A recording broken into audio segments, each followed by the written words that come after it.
风里雨里，我在村口等你。Hello， 大家好，我是简小白，这个是安妮，这个是波妞。我们呢现在已经来到新的一个拍摄地了，暂时呢不给大家揭晓我是在哪个地方。这期视频呢，我给大家分享一下关于我做自媒体的一个收入，以及我带货这期间一些我想说的一些话给大家分享一下。因为一直有朋友在问我收入怎么样，想了解我，然后呢以我的这个经验，他想来学习，想做自媒体。还有呢就是有朋友在问我这个带货是不是很挣钱。那我在这儿呢，都想给大家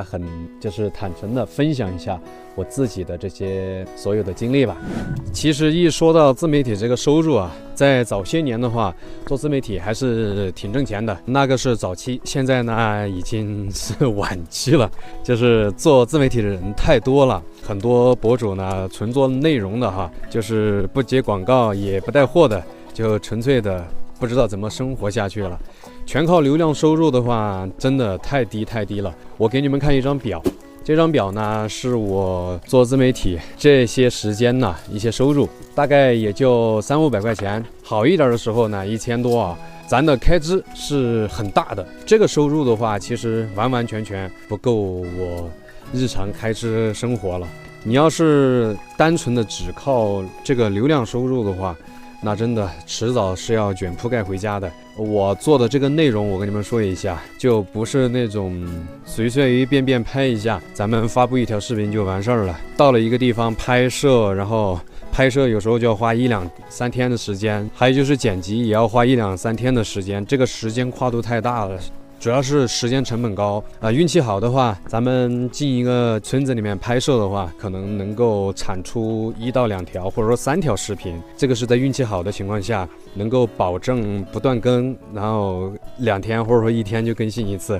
但是咱们的大部分时间都看到了，就是我们更新的这个频率啊不算高，所以这个视频流量的收入呢就更低了。以前的话，我的收入还是可以的，那是以前了。但现在的话，你要是考虑长远发展，单纯只靠流量收益的话，是真的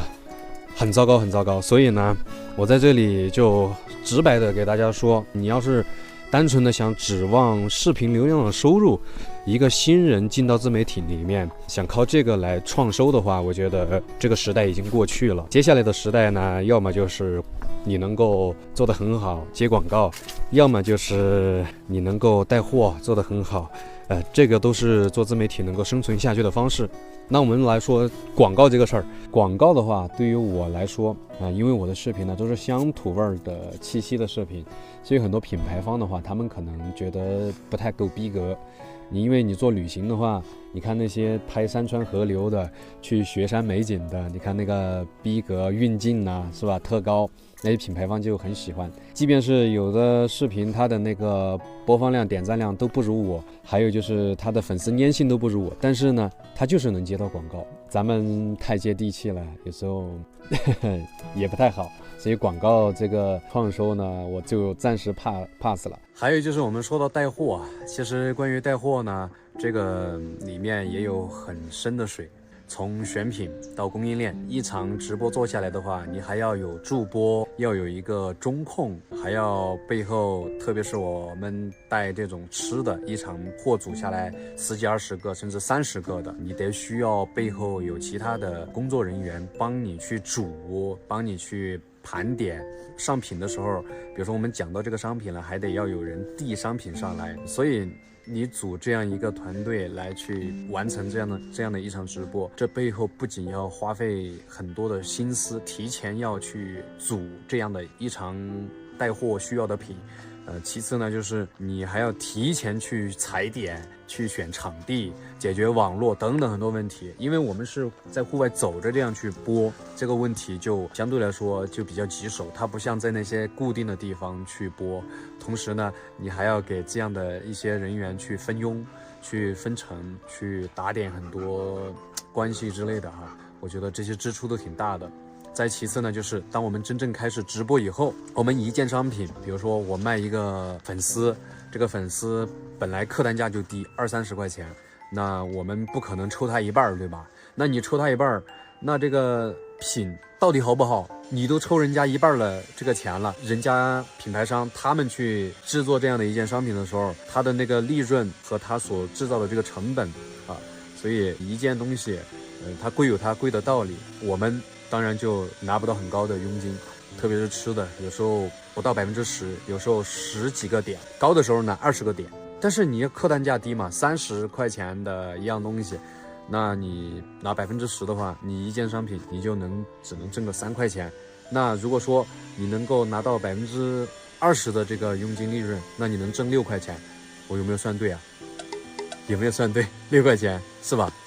费尽力气一场直播，你这个30块钱佣金的品，你去卖个1万件，你才能挣多少？大家都知道，我一场货播下来，像我这种3天打鱼2天晒网的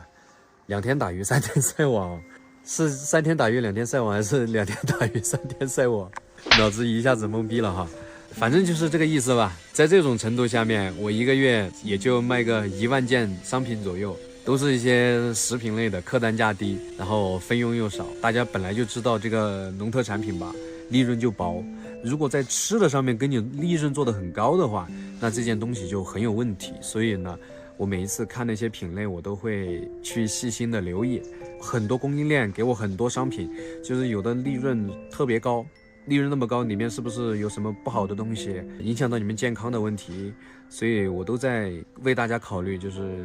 不想去做这样的事儿。反正做过这方面的经商的朋友，你们都知道，农特产品的这个利润啊，你想要它很高，完全不可能。再加上我们自己要抽佣，商家也要挣钱，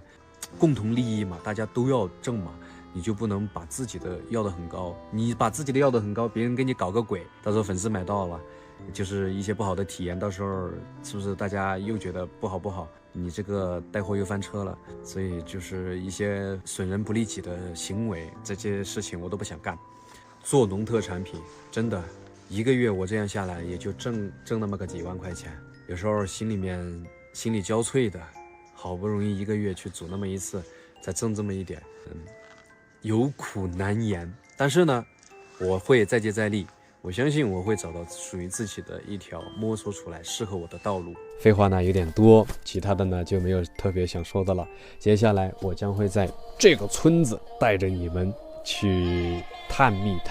啊！这里是一个少数民族，来到云南，我第一次接触这个少数民族啊，我唱一首歌啊，你们大概就知道大概是在哪个方位啊。我是云南的，云南的大概就是这个之前在平台上很火的这么一首歌啊。接下来我就会在这里好好的拍一拍，咱们这个视频就再见了，拜拜。